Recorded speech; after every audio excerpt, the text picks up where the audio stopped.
like a good handful of us were able to get in. So let's get fully started. Can you guys see my screen? Yes. Thank you. Thank you, Melissa.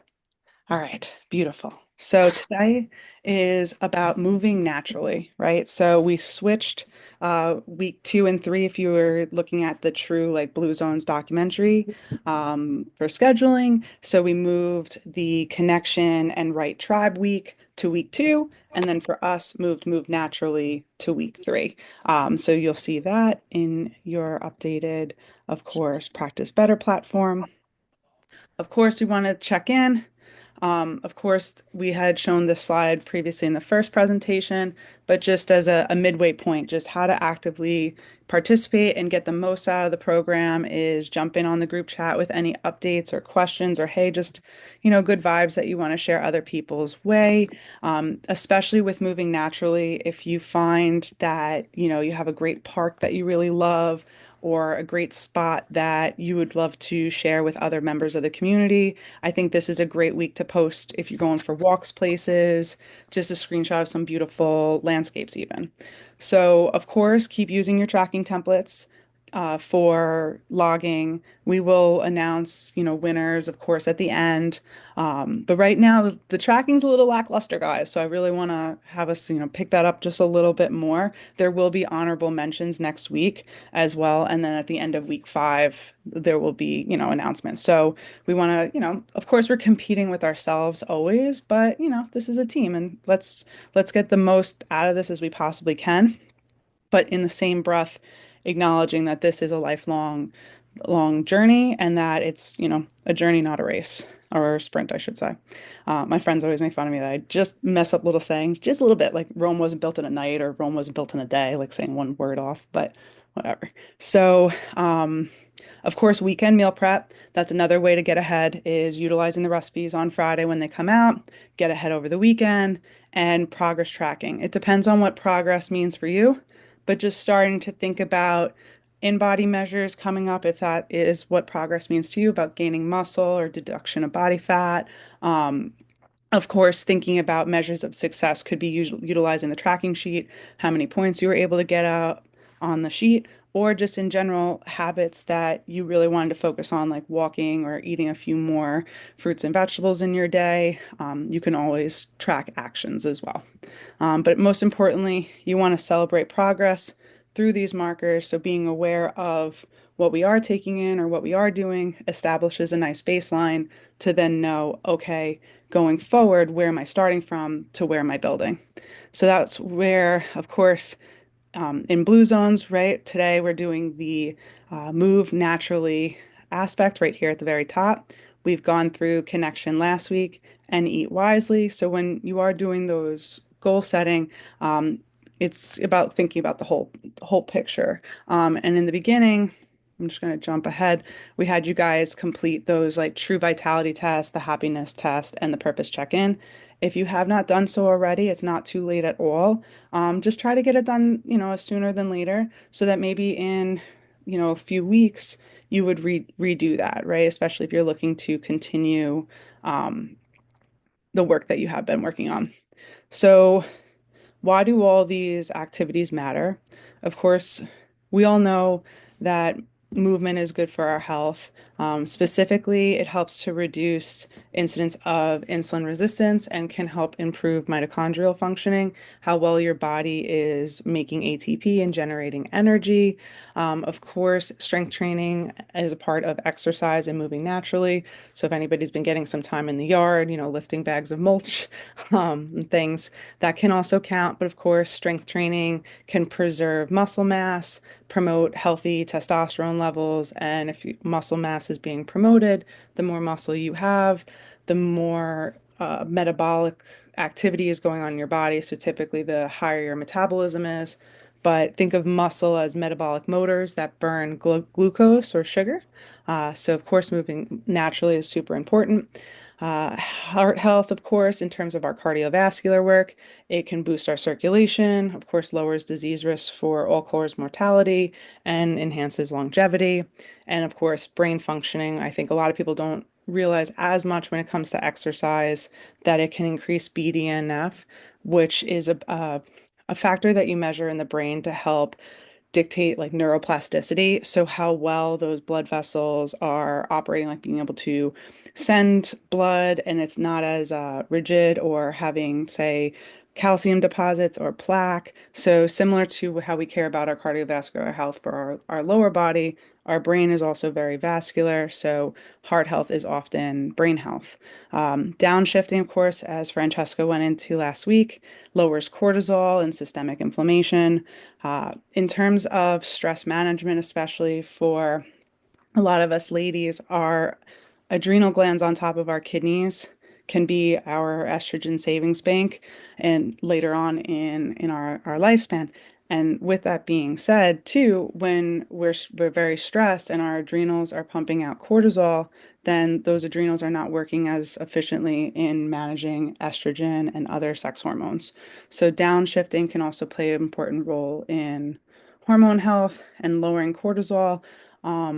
Is also great for reduction potentially in visceral fat storage or belly fat storage. Prioritizing sleep, of course, is going to help to regulate appetite and mood, recovery, GI health, often for some individuals. And of course, with Blue Zones is very plant forward.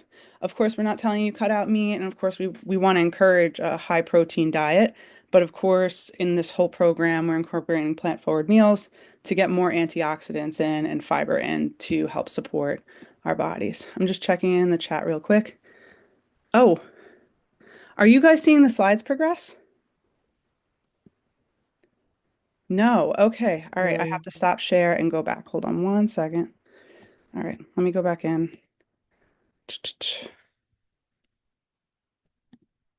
Perfect. All right. Why is it pausing? Stop share, go back in. Let's see.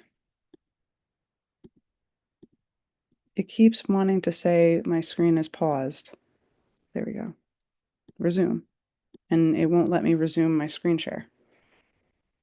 There we go. Now, can you guys see it?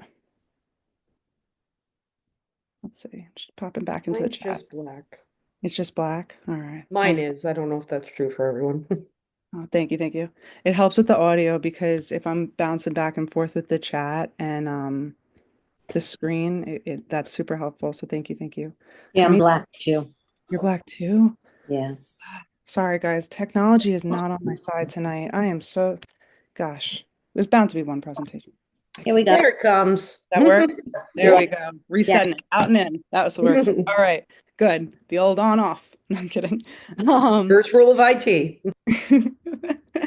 Amen. So I'm just going to go back so you can see the slides, just for context, of course. So this is, of course, the initial slide. Then we were talking about how to actively participate. And then, of course, I had the image you guys have seen with the 4 domains broken down to the key points from each presentation. Then this is what I was just going through here on just some quick little tidbits on, the benefits of, the things that we've just been focusing on as just a little recap.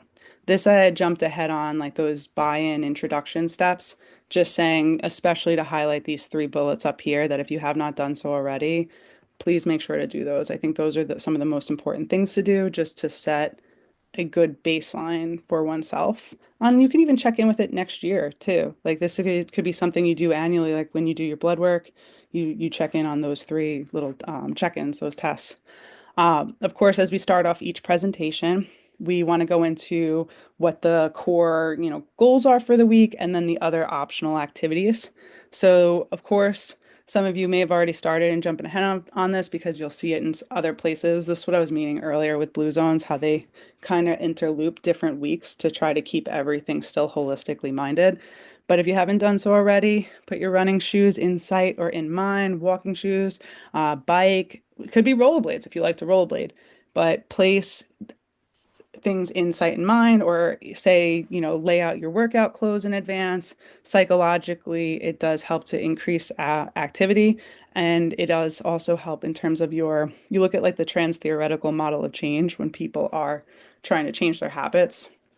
And even just starting to place the shoes or the bike out, is puts you into a state of contemplation. So it still can move someone a little further along on the dial, but most importantly is getting the action in. Seeing it puts it in sight and in mind. Spend at least 15 minutes outside a day.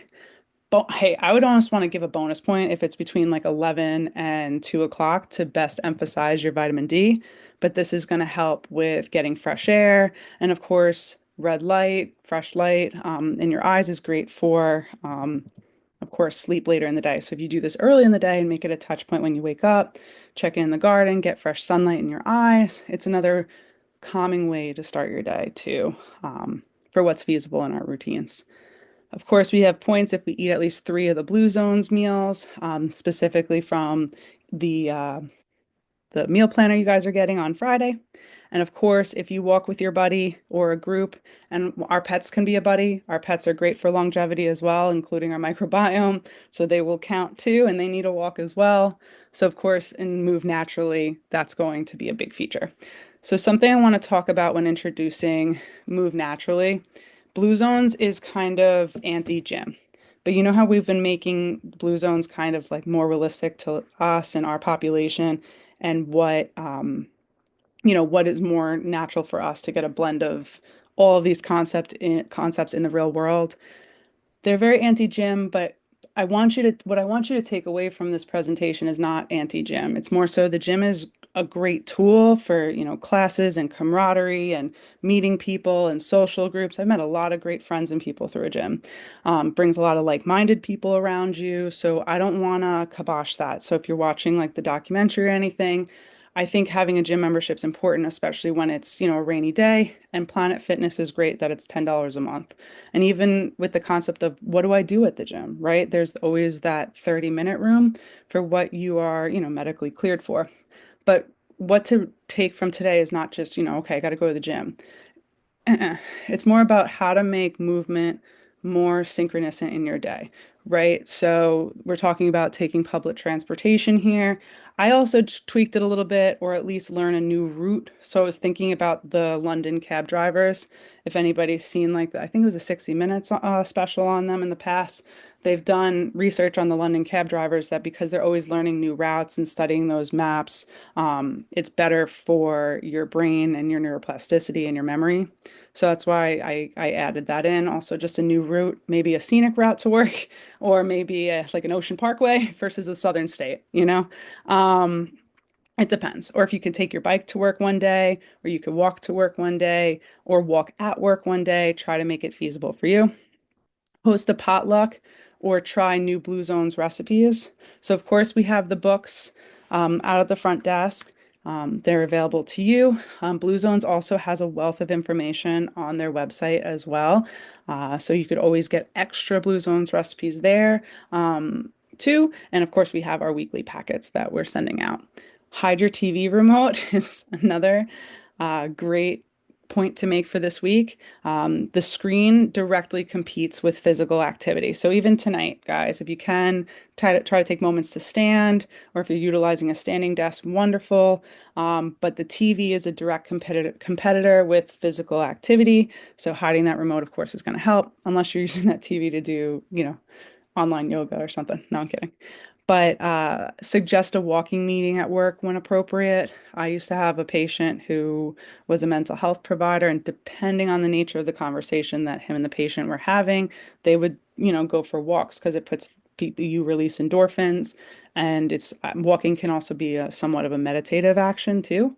But of course, when socially appropriate, like for me with my sessions, I can't be, walking with patients. So what I try to do is if I have a lucky couple of minutes here or there, at lunch extra, try to get, a 30-minute walk in. Say, so if you have an hour for lunch, 30 minutes to eat, rest and digest. Get outside, get some sunlight. So it could be two birds, one stone with your goals and walk. And some people I know will carry, like dumbbells, which is wonderful to walk, or like the Bola bangles, or wear like a weighted vest, whatever works for you and is appropriate for your body. Blue Zones also recognizes, sitting on the floor, cushions, of course, for our bony protuberances, um, and instead of the couch because it can improve flexibility, core strength. There's more when, getting up and down off the floor, of course.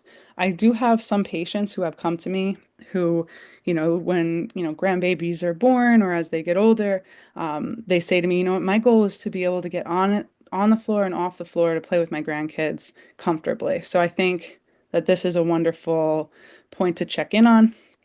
Of course, you don't have the couch or like a chair holding your back up. So similar to when people sit on like a Bosu ball or a stability ball, I should say, there's typically more core action involved. When you're sitting on the floor, you have more core action involved, or especially if you're crisscross applesauce, you might be stretching a little bit more.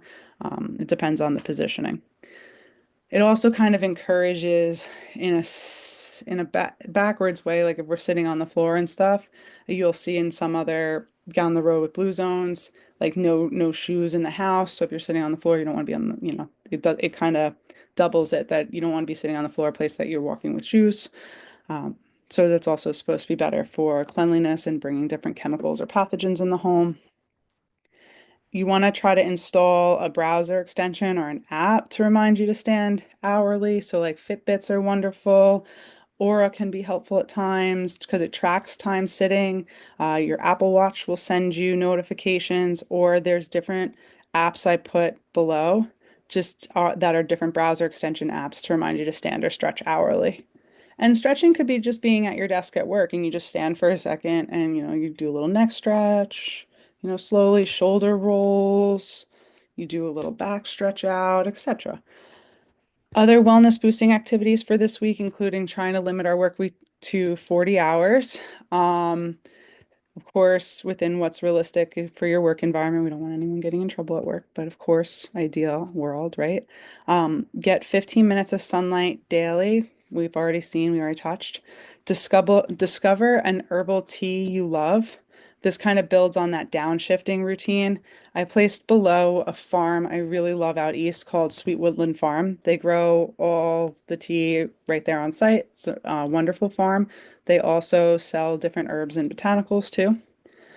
Make it a trip with Sangli. Sangli is another great farm out east that we love. And we also work with their CSA to deliver produce each week to Elevation Fitness / Functional Nutrition RX. Snack on a handful of nuts daily. So this is straight from Blue Zones that says snack on a handful of nuts.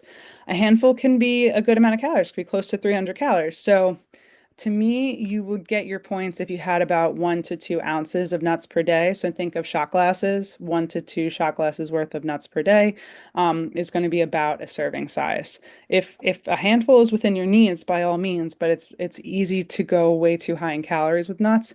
Even though nuts we'll go into today, we're going to touch a bit on nutrition even today.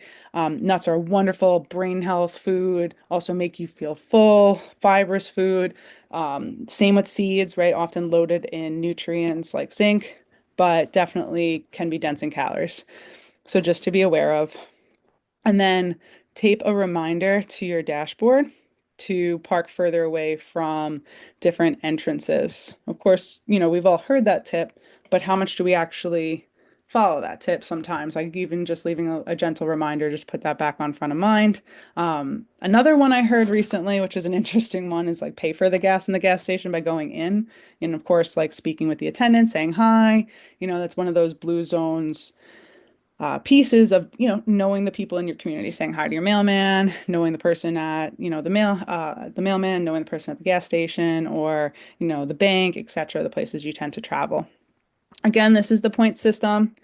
So if anyone does have questions, we've gone over this a bunch, please let me know. Most importantly, I just want to put this up there as, hey, it would be good to have some kind of measure depending on your goals within the program. So even if you weren't tracking the last 2 weeks, start tracking now. There's always time to start.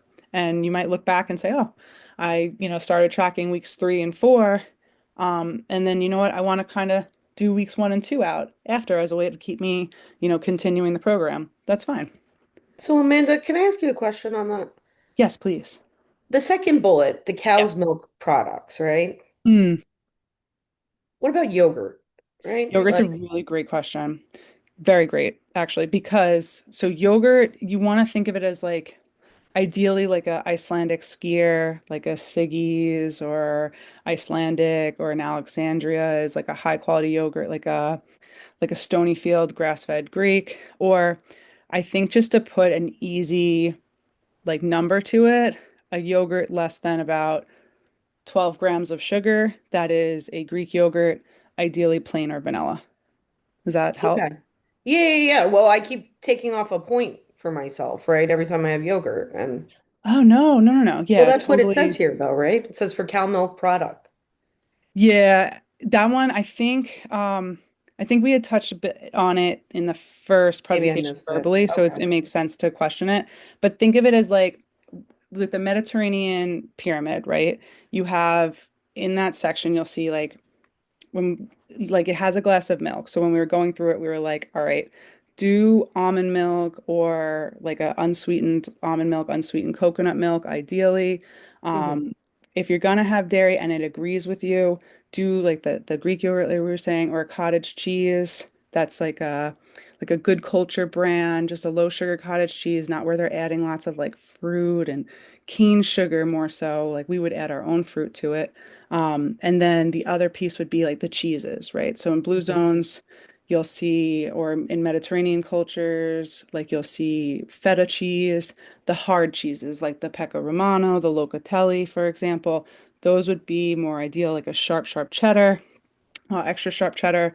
What we'd want to try to avoid is the like higher fat cheeses, like the unfortunately like the provolones, the Munsters, the cheddar jack.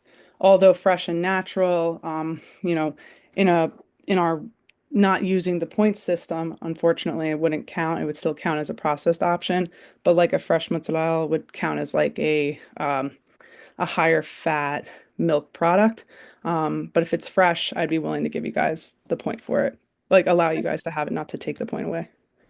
All right. Thank you. I No, was that was a gonna. good question. Dairy's always like a wonky one because it's, you know what? It's dairy's so individualized these days because it's a great calcium source, a great protein source too, but does have the downside sometimes for heart health with regard to saturated fat for some and especially digestive comfort. So, really important to touch on dairy.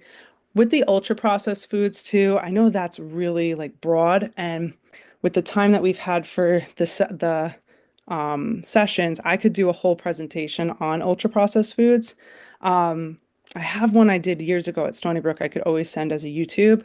But when you see ultra processed foods too, because I feel like that's one I would question as well, is more so like out of a box with like all different ingredients that we can't even pronounce, like a Cheez-It, a Lay's. Like I wouldn't, even though like the Simple Mills crackers, for example, those are like out of a box, but they're less than like 15 ingredients.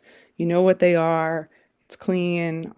You could always utilize Yuka also to scan it. Mhm. Or honestly, let's, if anyone has, specific questions, I always love putting stuff in the group chat because it just becomes a talking point. So if any of that does come up, just, throw that into the group chat. Would love to jump on that. And of course, sweetened beverages. Ideally, this means like sodas and alcohol beverages that are sweetened or sweetened teas. But that's part of why I'm a little anti-milk because I don't like it when people, not I don't like it. It's not my personal opinion, honestly. It's science saying like I just don't want individuals having liquid carbs, even though milk does have about 7 grams of protein in it in a cup, it's still like that more liquidy carb without extra like fiber or added protein or fat to really blunt the blood sugar spike that comes from it. So that's where like a smoothie is a little different from milk, and that a smoothie has, say, like chia seeds, more like fat and fiber put into it, although mechanically broken down, and a higher dosage of protein. So when that meets with the carbs, it's more blunted in terms of your blood sugar spikes, and it's more of like a meal. But yeah, long term, if you guys are using the tracking sheet and say you start like week 3 and 4, and then you want to go back and do weeks 1 and 2, the long term goal is to try to get 400 points total in the end. Weekly goal of 100. This was just a gentle reminder, just although Blue Zones, you'll be, if you're watching the documentary, they're very vegan, vegetarian oriented.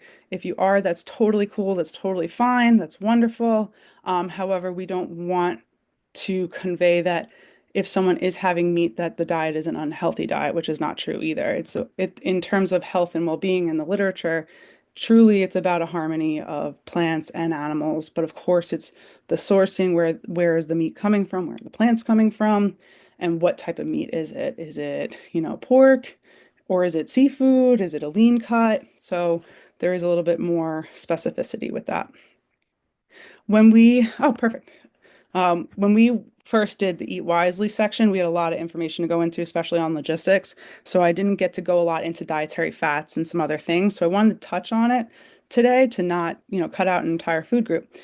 So we're making the blue zones more so Mediterranean themed here. So of course, in the beginning, in the first week, we had the pyramid here. And then based on how the slide was, just to fit in the image, this below was cut out. So truly to highlight like a Mediterranean lifestyle, Mediterranean diet, or blue zones, whatever the terminology, a longevity focused lifestyle is really at the crux of it. You're going to see movement, you see gardening going on, you see dance, like you see tango gets featured in the Blue Zones documentary of people moving and having fun as a way to socialize and get out there. We see the family meal table at the base of this pyramid as well. We see walking with loved ones, and we also see active play. So notice that this is put on the bottom as like a core foundation incorporated with the food. So this is where Mediterranean diet is a little different from the National Geographic Blue Zones diet. And I wouldn't be evidence-based to cut out the meat. Again, it depends on the person. And of course, personal wants and needs, of course, come into play as well, and experiences and genetics too. But the most important thing to get from all of this is the base is plants. Seafood is a strong foundation. Of course, you have finfish, but also shellfish included. Then as we work our way up, like you'll see like the yogurt, the eggs, the cheese, the poultry all mixed together as like a in moderation. And then of course at the tippy top is sweets and red meat. Not saying never have it, but make it a special occasion. So like for example, if I go out to eat, often if I go out to eat, I'm lucky once a week now. It's just getting pricey, man. But I'll order a steak or something if I haven't had red meat more, if I had red meat less than 1 to 2 times in the week, or if I see the seafood's cooked really cool, it's something different I've never, prepared it a different way, or it's a fish I'm not comfortable cooking at home, order that out. So, of course, not to say never, but just in moderation. You did see the wine on there, right? So, like we said, with the whole wind down, we're really trying to keep alcohol as low as possible. It's a Schedule 1 carcinogen. It doesn't really contribute any good to the body. Yes, some people do relax and have a de-stressing attribute to alcohol, but we can get that other places in life for less stress, especially on our digestive tract and liver and overall well-being. It depletes nutrients from the body and also prevents absorption of nutrients in the body. So I just want to touch a little on healthy fats. We have more pro-inflammatory fats like trans fats. That's what we're trying to avoid with that whole ultra processed food line. Since Congress declared war on trans fats in the early 2000s, you really don't see a lot. But when you see hydrogenated oils, you want to try to stay away. If there is trans fat and it's less than 0.5 grams, they don't have to indicate it on the label. So say there's, 0.4 grams of trans fats on the label, and say you have 2 servings, you can end up having a little bit more trans fats. And at the end of the day, you probably are hearing me saying that sounds like so little. But trans fats are solid fats no matter the temperature. They can wreak havoc on the body, especially heart health. It's very artery clogging. So that's a lot of the commercially prepared pastry goods, baked products, margarine, fried foods, things that we all I hope we all know to really try to avoid, especially like vegetable shortening, like a Crisco, for example. Saturated fats, on the other hand, can be a little tricky, especially a little confusing in the media. So like coconut, for example, is a saturated fat, and palm oil. Coconut has like a interesting asterisk depending on the saturated fat in the diet for someone. If their HDL is low and their cholesterol is okay and their calcium score is low, and you just want to try to pump up their HDL a little bit, you could use coconut for that, but it is technically a saturated fat and can contribute a bit to atherosclerosis. Typically, you see more issues though with red meat or animal meat that's high in saturated fats. So think of, the fatty New York strip steak, or, of course, the dark meat with the chicken, or especially the skin, or whole fat dairy products, say like a whole milk or like a cream, ice cream, lard, etc. So we want to avoid those. They're especially artery clogging. Good fats are, of course, our monounsaturated fats, our polyunsaturated fats, and omega-3s are the big three to be aware of. Monounsaturated fats make up about 20% of our calories. Olive oil is a wonderful monounsaturated fat. Canola oil, if it wasn't so ultra processed, would be a great monounsaturated fat. Peanut oil on occasion, sesame oil, avocados, olives, nuts, peanut butter um, are also good healthy fats. High oleic sunflower oil, you guys might be seeing a little bit more on labels lately. That's also very high in monounsaturated fats, similar to olive oil. And olive oil, when replacing saturated fats in the diet, lowers cholesterol. High oleic sunflower oil, although is a seed, it is not a ultra processed seed oil to go running screaming from. um, and then polyunsaturated fats are up to about 10% of our calories, similar to regular sunflower seeds, sesame seeds, pumpkin seeds, flax seeds, walnuts, fatty fish, soy milk, if applicable for you, and of course, tofu. So those all contribute good, healthy fats. And some of them also contribute a small amount of protein. Fatty fish, definitely a significant amount of protein, and tofu. Pumpkin seeds are the highest protein density seed, and also the highest magnesium food source next to chia seeds, next to spinach. So those of you, wanting to get magnesium more naturally in your diet, pumpkin seeds, that like greenish color, is a good sign of the magnesium. Just, foods indicate their colors. Spinach, but of course, chia seeds are also a wonderful superfood, high in magnesium, fiber, and healthy fats. So omega-3s, oh, I just jumped all the way. I don't know what this is jumping to. Where is this? It just jumped all the way to, tell me how this jumped 15 slides just now, guys. Sorry about that. Okay. I think someone hacked your computer. It, I can't. Technology is just not my friend. So I had to make a whole new Zoom account, and I give up, guys, tonight. Technology is just not. I've never had this happen in a presentation. It's just like whenever it rains, it's gonna pour. Um, Here we go. So Zoom. So omega-3s. If you don't eat fish, specifically fatty fish, you are deficient likely in EPA and DHA omega-3s. Now, there's different genetic attributes that help you to convert what's called ALA omega-3s. So there's ALA, EPA, and DHA. ALA comes from plants. EPA, DHA comes from marine-based fish. If you don't eat fatty fish, you are likely deficient in EPA, DHA, omega-3s, and omega-3s as a whole.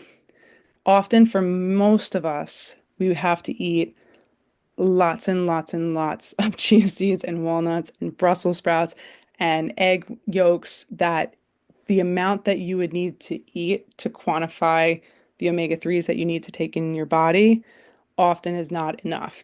Like you would exceed your calories before you get in enough omega-3s. So if you don't eat fatty fish, it's important to try to supplement that in, but also try to get as much vegetarian sources as you can. Especially eggs, you'll see more of like the grass-fed, or I should say pasture-raised organic eggs. Pasture-raised on its own, I'm trying to enunciate well, pasture-raised versus pasteurized, right? Pasteurized is great, kills bacteria, but pasture-raised means they roam a further distance on the farm. They're eating the bugs, they're eating the grass. We are what our food eats. A healthier, I hate to say, a healthier chicken is going to make for a healthier us. So the egg yolks you'll find, and chickens or meat in general that's pasture raised or organic typically, are higher in omega-3s, lower in saturated fat, and especially the eggs are higher in vitamin A and vitamin E. which is why if you were to compare Eggland's Best Egg compared to a pasture raised or free range egg, or organic egg, a much deeper orange horizon color, which, like I was saying, our food shows the colors of our nutrients, so it's just going to be more bioavailable. So if you're hearing this and you're like, oh my God, I don't eat fish. I don't like fatty fish. Oh my gosh, what am I going to do? Kirkland has a wonderful omega-3, about 1,000 IU, I mean, 1,000 milligrams per day or 1 gram per day is a good dosage. You can measure omega-3s in the blood to see your own unique need. Insurance can be a little tricky with that sometimes, so you always want to check in there. But yes, we can measure omega-3s for individuals too. This is just a good visual on the better fats versus the more inflammatory fats. You'll see that on the diagram that I'm going to show in later slides, and you'll also get the full cheat sheet. So olive oil, I'm not going to go into all of this, but it's just noting that olive oil is just such a superfood, especially in Italy and Greece. It's one of those touted longevity foods. When working in research, we gave one of the groups, the intervention group I was working with, the cold pressed olive oil from Crete. And then the other group was not given the cold pressed olive oil from Crete. The group that I was also overseeing, the intervention group, was given the Mediterranean diet and nutrition counseling for the Mediterranean diet. And we saw a significant reduction in A1C, inflammatory markers, and even reduction in PTSD related symptoms, as PTSD is a inflammatory condition, and we were studying PTSD and metabolic health in 9/11 responders. So just to highlight olive oil, and you can go online through Google Scholar or PubMed and just pull up article after article after article on the benefits of olive oil. So it should really be your primary oil of choice. The benefits come a lot from the antioxidants, especially the oleocanthal in there. So especially if someone's very inflamed, you want to make sure you're cooking primarily with olive oil. Now, the main asterisk that you'll see is olive oil can oxidize at about, what is it, 275-ish. It depends on the quality of the olive oil specifically. You'll see the smoke point, like a white smoke, start to come up from the oil when it's burning. That's you really want to avoid that, right? So extra virgin oil, olive oil is not meant for heating. That's like a salad finisher, like a finishing oil, you would call that, salad dressing topper. And then, of course, you have virgin olive oil that you can heat up to 275. And then after that, you're like, what about grilling? It's grill season. I need to marinate. Um, Avocado oil is wonderful. It's also rich in heart healthy fats, and it can withstand a smoke point of up to about 400 degrees. So it's good to have a bottle of olive oil and a bottle of avocado oil in your cabinet. And then, of course, you'll see in different studies that if you have about 4 tablespoons of olive oil a day, you'll significantly reduce your risk for cardiovascular disease. 4 tablespoons can be a lot. That's 400 calories worth of olive oil. So I would love to be able to make all my fat olive oil, but it's more so about just choosing olive oil as your primary fat. Cook with it. If you should cook at least one dish with it a day is like an easy way to kind of think of it, especially if you're eating like a little side salad before each meal and you have a little bit of oil as the dressing with some balsamic vinegar or apple cider vinegar, red wine vinegar, etc. It's a good natural way to dress the salad, but easy way to get extra virgin olive oil in.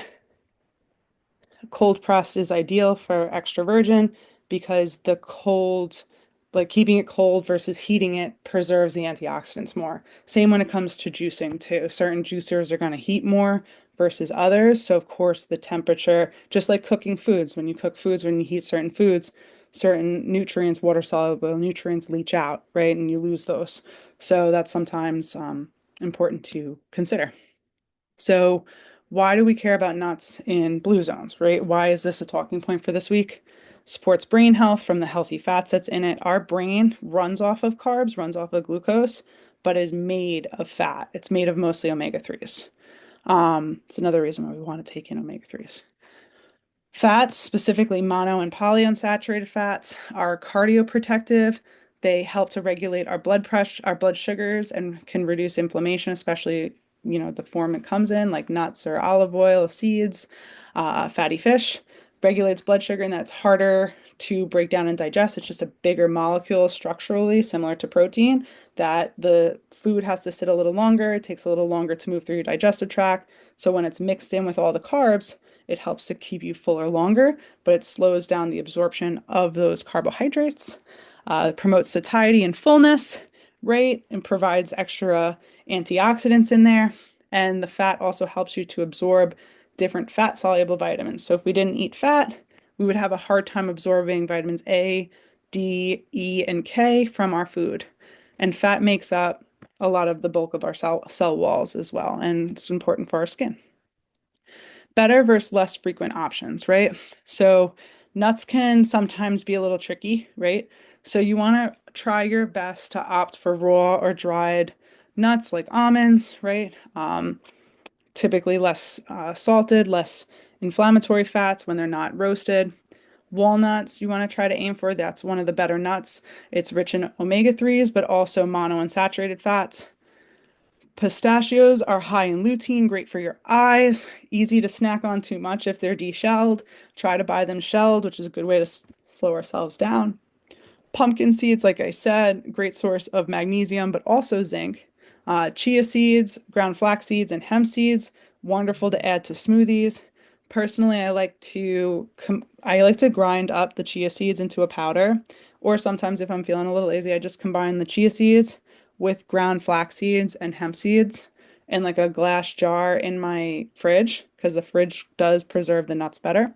And I'll measure, about a tablespoon of that to say put into my smoothie as like one big mixture just to get a variety of nutrients in of the three. Because I just know myself, I'm not going to rotate chia seeds one month, ground flax the next month, and hemp seeds the following month. So I just keep it simple and, have one big mixture. And then Brazil nuts. So, especially for those trying to focus on thyroid health, 1 to 2 Brazil nuts a day can give you your daily selenium. So, that can be a great, great tool. I like to eat a Brazil nut when I take my vitamin D just before I eat breakfast, just because I give a little extra fat to help the vitamin D absorb. Limit, and I take my omega-3 with that too, because that's also a fat to help that vitamin D get absorbed. Limit or rotate less often is the salted mixed nuts, right? It depends on your sodium needs. Some people actually need a little salt, but in general, salted nuts tend to be roasted nuts. So you're better off, creating your own mix. Honey roasted or candied nuts. So this is also in perspective too, right? So if I was snacking on Sour Patch Kids or something, right? Name a snack food, it's still going to be better for me to go from like Sour Patch Kids to the dry roasted or honey roasted pistachios. Of course, portion and calories are going to be a little denser, but it's still a more beneficial option versus like another processed option. So sometimes in nutrition, it's kind of like you have to kind of look at yourself in the mirror and say, well, where am I at? Well, and what am I doing? Well, is this at least better than what I am doing? And then, of course, noting like the risks of things that we engage in, right? Okay, I know I don't have heart disease, so the roasted nuts still a little better than if I was having the Sour Patch Kids, say.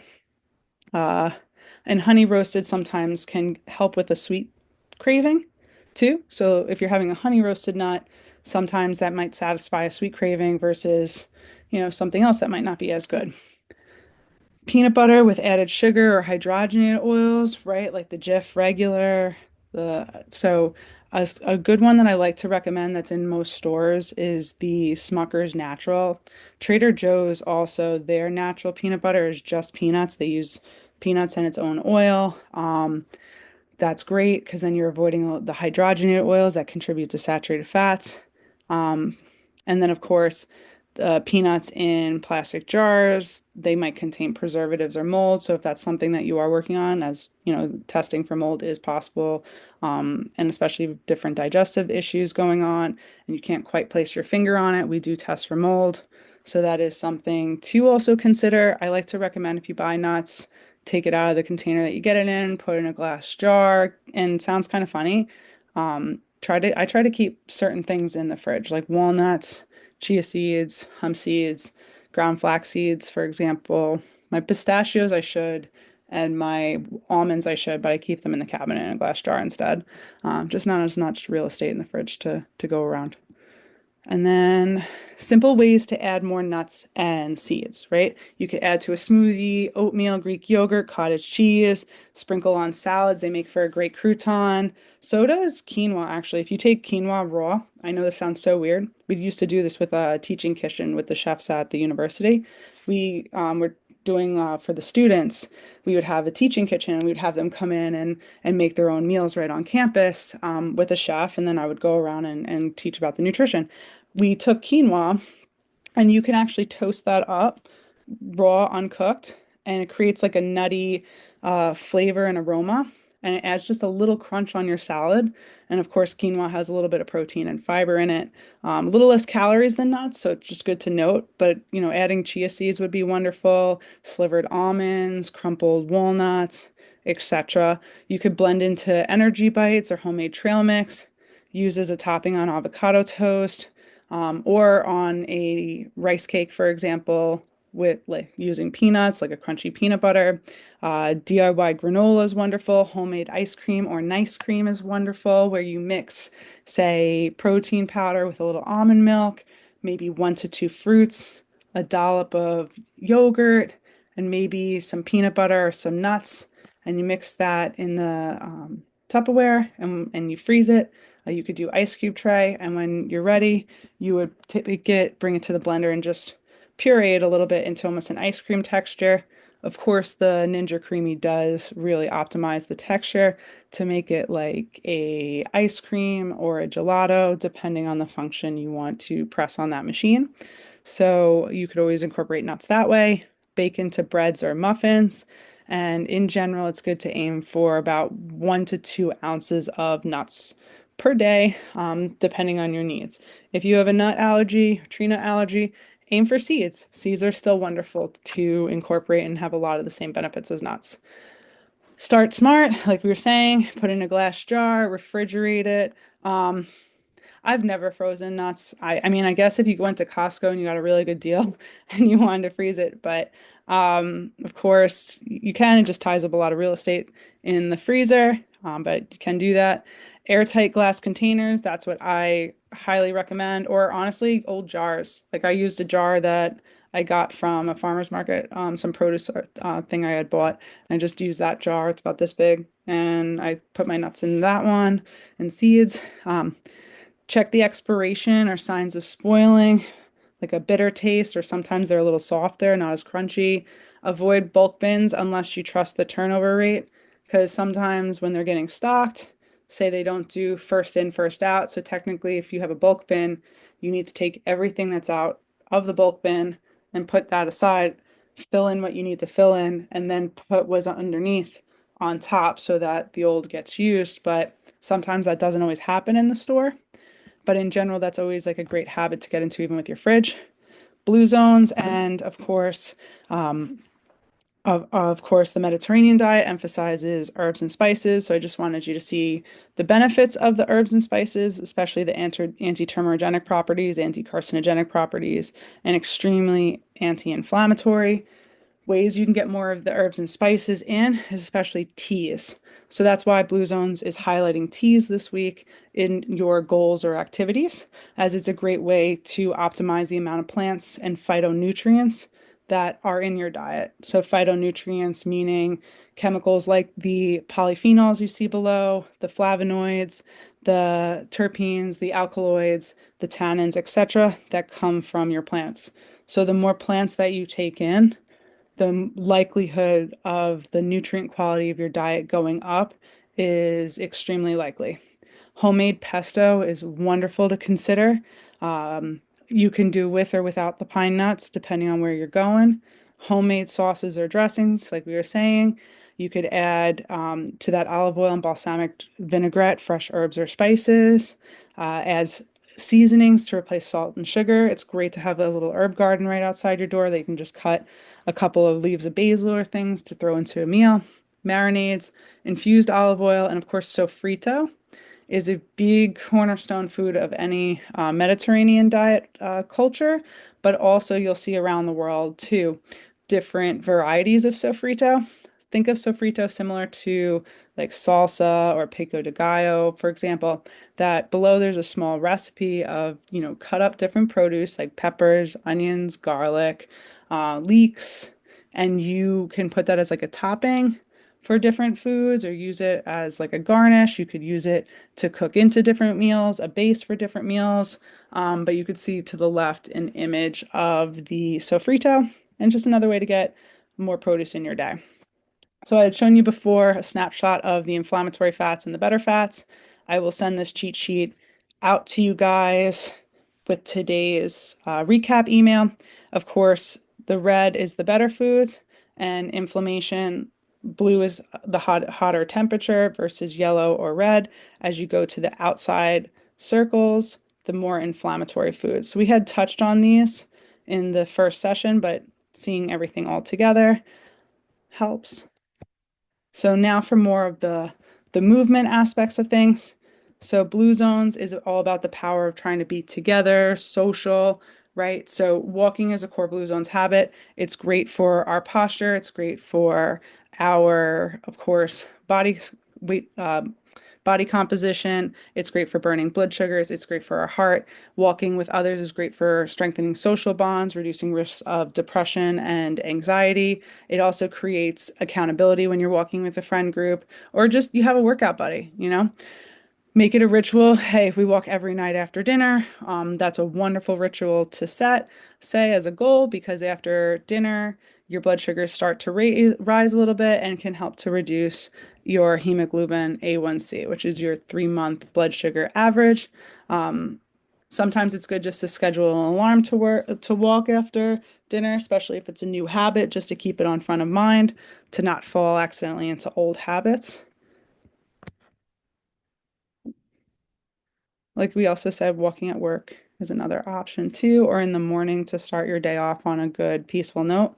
I know some of us might not see it as, your workout, but like see it as maybe in addition to your workout, right? Like if you're going to work out after work, I know for myself, if I get a walk in before I go into work, I'm just a better human that day.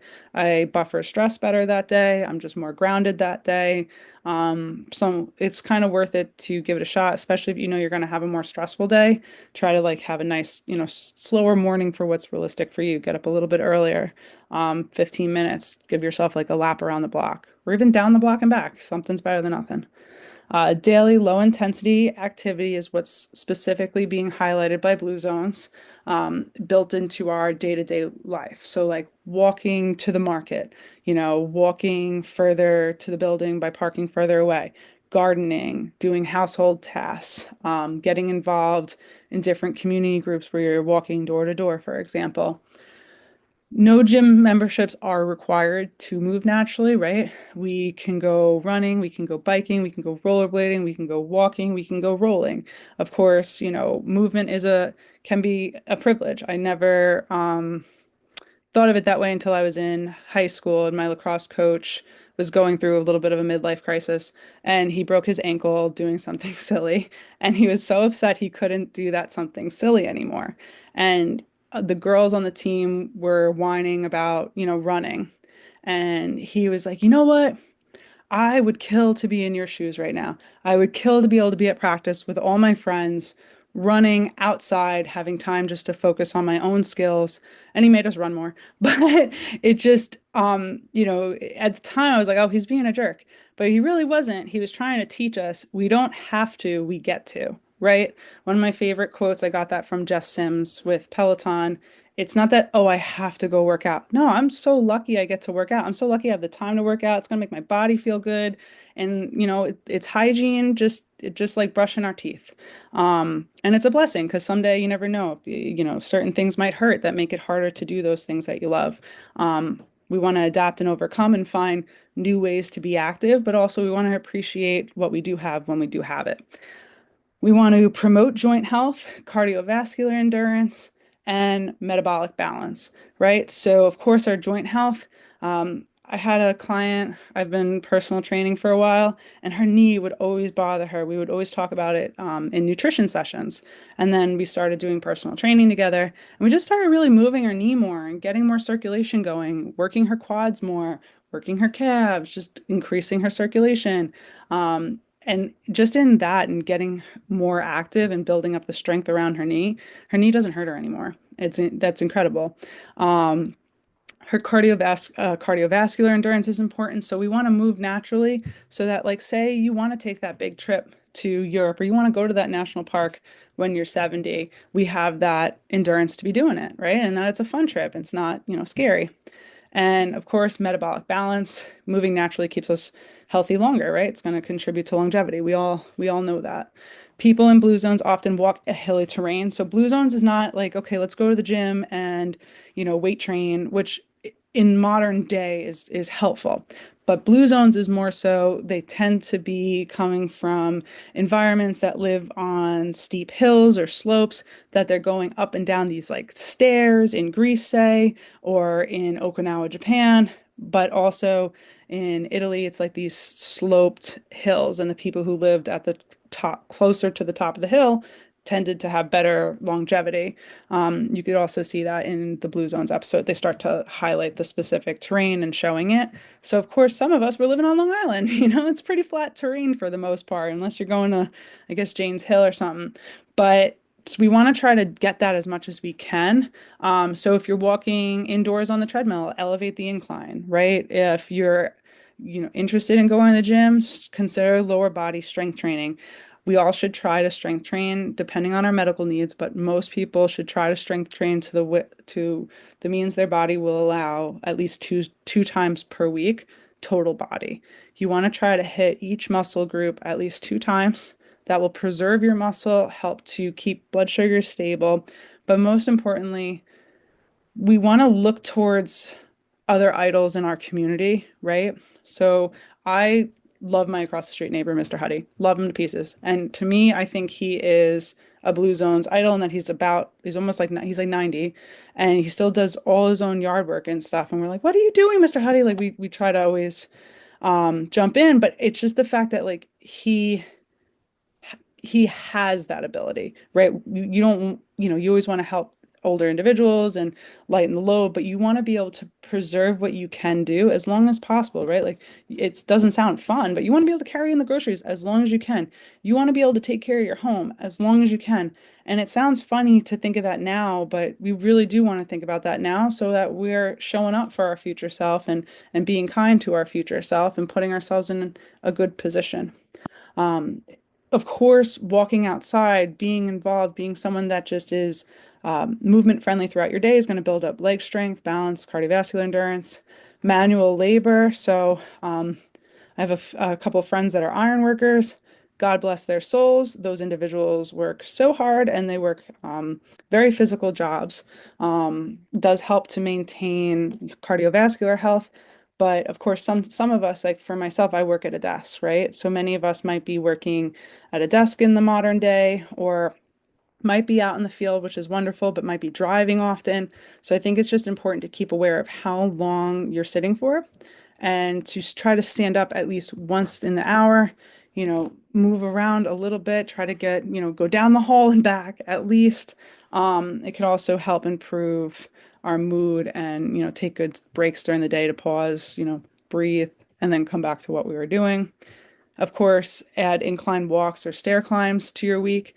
That could also help if you don't have access to a gym membership, going to a local high school and, walking the bleachers, or finding a good set of stairs local at like a train station that you feel comfortable with can also be a place to go. Local parks. I think local parks, be a tourist, especially if you're from Long Island, we have some of the best parks, I think. I like going to local parks. It boosts our mood, right? It reduces stress. You never know, in a good way, you might run into some fun friends, or you might stumble upon something cool. Or, for example, you might stumble upon, if you really like Gilded Age on HBO, them filming Gilded Age at Planting Fields, for example. But be a tourist on Long Island, learn the history too. It's really exciting, especially all the Gilded Age mansions that we have here, at, like Vanderbilt, for example, too, especially on the Gold Coast. go venture over there if you haven't been out there, or go venture out east to Hither Hill State Park or Shadmore State Park, where Teddy Roosevelt used to go running. Learn a little bit about the history of Camp Hero, which is fascinating. You'll find like a whole town out there that like they made the church, which they made the gymnasium of the military base out there to look like a church, for example, and some of the barracks to look like stores. So when the Germans would fly over, they would think it was a small town and not a full military base. I wouldn't have learned that if I wasn't, trying to go hiking and out east and just adventured to different parks. There's also really great geological formations out there in Montauk, like the Hoodoos, which is very rare to find, especially on this area of in the East Coast. You usually can see that out west at Bryce. Of course, I'm from Kings Park, so we've got Sunken Meadow, Nissequogue State Park, which Nissequogue State Park, if you're aware, is the Kings Park Psych Center. The north end of the park has buildings dating back to the 1800s, and it was the first mental health facility for military service members. I want to think I think nationally, but definitely New York. Don't quote me nationally, but definitely New York. But you just pick up knowledge going to different places, and you're walking, you're biking, you're running, you could just be paddle boarding, you could do so much at local parks. So don't take it for granted. And I know many of us are trying to maybe save our shekels lately. So going to the park, I tell my fiance all the time, is a good cheap date, especially if you have the Empire Pass. Bring a picnic basket and have a wonderful day. Of course, it's going to encourage movement. It's great social time for pets too, especially if you can bring pets with you. There's also Gardner Park over there. I want to say it's Bayshore or West Islip that can walk you all the way out to overlook the bridge going over to Robert Moses. So if you haven't been there, it's super dog friendly. And an individual actually had shared with me that there's a beautiful section near the dog park where individuals bring rocks with just hopeful words and kind insights that you might, stumble upon, especially if you're having a hard time. It could be a good place just to go breathe, clear your mind, and go free. But if you're interested in more things like this, accounts like Long Island Activity Planner or Discover Long Island, especially Discover Long Island's teamed up with News 12. They're, of course, trying to promote a lot of tourism on Long Island, but in doing so, to me, I like to go on it and be like, oh, yeah, I forgot about that place. Let's go there. That looks awesome. Let's go to the Cradle of Aviation. So it's a rainy day. Let's go walk around the museum. So just because it's a rainy day doesn't mean we can't get active socially with loved ones. And of course, farmers markets. 'Tis the season between now and November. Dog parks, depending on your level of comfort. Um, you're not here to hear me talk about dogs parks, but I'm not a big fan. It's just from a safety standpoint. But it can be a place to go if you don't have a dog and you want to watch the dogs run. It could be a great place. Local movie spots, of course. You might see more drive-in movies, like at Crab Meadow, for example. Great place to bring the kids. They can run around and watch a movie. It's usually like Sunday nights.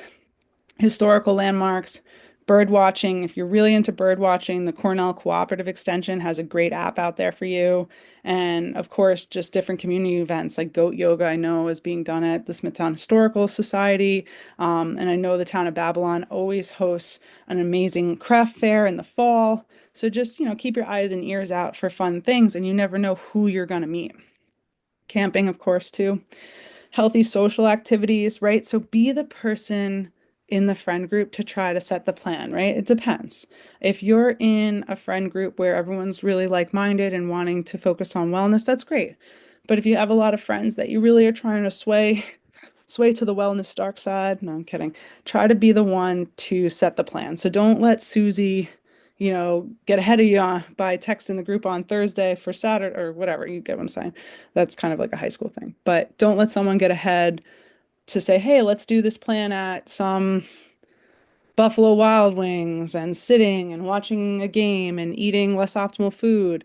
Get ahead on it and say, hey guys, let's, try to set up a yoga class and maybe let's go get some brunch after, or let's try to take a, paddleboarding yoga class out at Stony Brook Harbor. And then, we walk to Crazy Beans and get, a coffee after. There's so many things you could do. You also have Babylon Mercantile. You can go do a class at Babylon Mercantile and maybe after eating, go walk to Argyle and do a couple couple laps around Argyle, for example. But again, there's so much you can do. We're very blessed on Long Island to have a lot around us, especially now we're coming into the peak season. Of course, other healthy social activities could be mindful and educational activities too, breathwork sessions, sound bath, guided meditation. I've personally met a lot of friends doing an ice bath, breath work event I typically go to about once a month. Outdoor concerts can be great, right? Of course, at Jones Beach, even if maybe you don't want to get into the concert, maybe we're trying to save some shekels with concert tickets, but maybe you want to hang out outside at the beach there and just listen to the music and have, a tea or a glass of, I was going to say a drink or something, but we don't want to have a drink. But, sit at the beach with a friend with a picnic and just try to listen to the music at Jones Beach, for example, or the amphitheater out east. I think it's called the Penny Saver Amphitheater out east. Dance outside. I know Heckscher hosts different live music events as well. Bowling, mini golf, roller skating, although some of this can be indoors, ice skating in the winter. It's just a good way to think of socializing with others in a different light too. Because I feel like when we go out to eat, sometimes it's not as memorable as when you're doing something like going to a museum with a friend or going bowling with a friend or going paddleboarding with a friend. So it's also a way to create more cornerstone memories that stand out to you besides the usual, "Oh, hey, you want to go out to eat together." Paint and sips can even be wonderful. Um, I mean, I would bring like a my own, say, like mocktail with like coconut water and say a little bit of palm blueberry juice and maybe some seltzer, a little bit of honey max or something if someone wants, or stevia, but I would bring something else instead. But a paint and sip could be a wonderful night with friends in the winter just to kind of get out and socialize. So of course, we all know the benefits. We keep going into this and layering it in. It boosts cardiovascular health, reduces loneliness, which can impact our lifespan by up to about 15 years. Joining a group can also help social belonging and reduces all-cause mortality and improves mental resilience. So part of the joining a group comes from the Blue Zone's Moai concept of the women in Okinawa, Japan, who are tend to be the area of the world where the eldest women tend to come from. And part of it was after the war, the individuals, the women in the group started to come together after their husbands had passed on. And it was a way for them to utilize resources to keep each other healthy and safe and well. And it just became a group of sharing food or financial resources or other resources from home to home to help each other. So in that, thank God, hopefully most of us are not in that situation, but trying to mimic that social camaraderie of having some kind of a group that, you feel comfortable. It could be a friend group, it could be a support group of some kind, just to feel safe talking in, of course, too. Limiting screen time. Screen time, like we said, directly impedes physical activity and can impact our sleep cycles, especially with the light at night from the blue light. And of course, limiting screen time will reduce sedentary behavior. Volunteering and gratitude can be another great way to get out and get active, i.e., Habitats for Humanity, or now's the time of year that you start to see some of the beach cleanups. It starts typically in like February too, and especially with Earth Day. But volunteering can also be a great way to boost mood regulating neurotransmitters, lower inflammation, but also keep active and busy. But most importantly, give back to your community and others. Eating Blue Zones meals, like that we talked about today, will increase fiber, antioxidants, support gut health and the microbiome. And of course, nature exposure, lavender, fruits, keeping it visual will also, they're pretty, they're beautiful, right? Having a garden, right? Going outside, like we were touching on the garden, enhances our parasympathetic nervous system activation and might help us with resting and digesting, for example. So at night, no matter what happens at the day, I had an individual today in session. We were talking about gardening. I was like, "Do you have a garden?" And he's like, "Actually, I do." He's like, "I don't really talk about it much, but I like my garden as my bookends." I was like, "Oh, talk to me about that." And he was saying, "I like to, walk into my garden in the morning and at the end of my day because no matter what happens in my day, I'm starting my day good and I'm ending my day good. And of course, walking out to your garden, not just seeing the beauty of the plants makes us happier, but also you're grounding yourself, right? You're walking on the earth, especially if you're barefoot, which is great for mood regulation.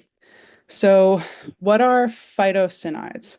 So, also when you're going out into the garden, specifically though around trees and a big emphasis on conifers, they actually, you know how we were talking about phytonutrients and that, fruits and vegetables, they don't just give us like our macronutrients, like our fiber, carbs, and fat, for example, protein.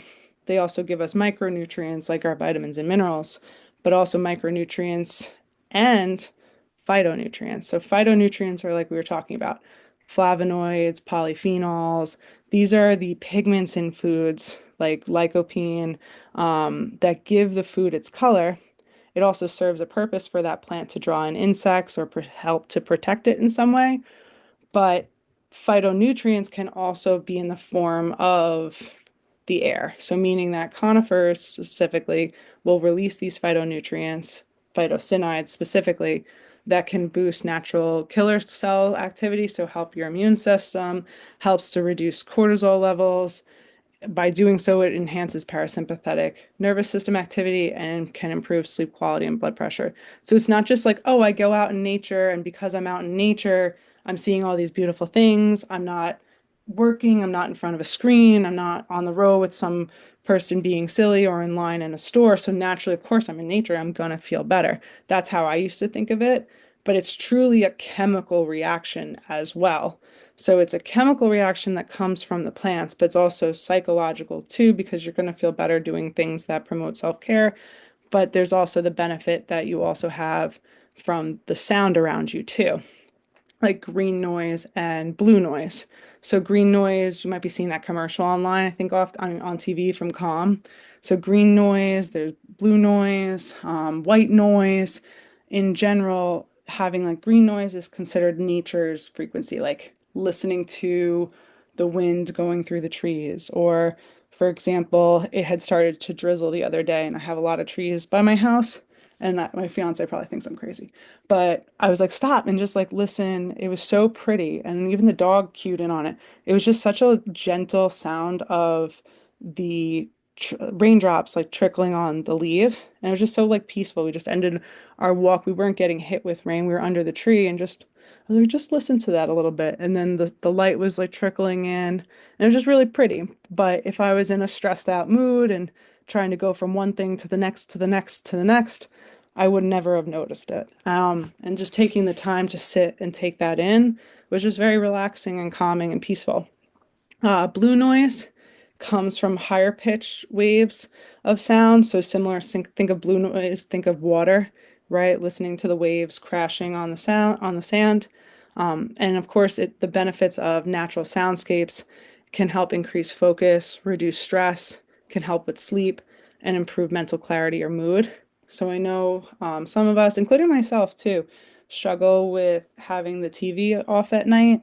This might be a good replacer as well as like putting on some noise canceling, a noise machine in the background, maybe setting it as a timer, maybe trying to put on, a meditation or something, just to try to soothe you to sleep as like a long-term goal. Of course, this is our contact information. So if anyone has specific one-on-one questions, please don't hesitate to reach out. You can also reach out to me directly through Practice Better, which is a HIPAA compliant platform. But some of you will message me in the group me. That's also fine. For private questions, that's okay too. But ideally, I'd like questions to be in the group me just so everyone can see it if it's not personal. So if you're questioning it, other people might be questioning it. But most importantly, I want to give a huge thank you because we started late today and the technological gift difficulties, and also just most importantly, thank you for your time. Thank you for tuning in and taking time in your day to join us. Does anyone have any questions?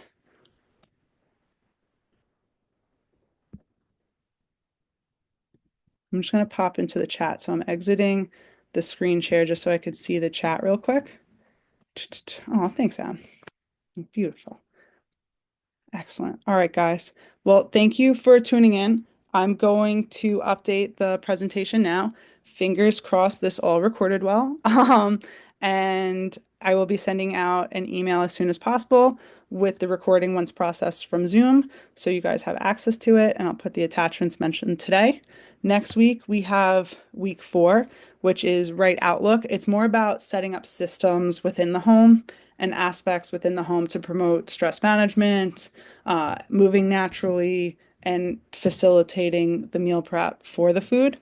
And then lastly, we'll have week 5, which is planning, going forward as well. So, of course, be well, guys, tonight. I hope some of you got some dinner in early and be well.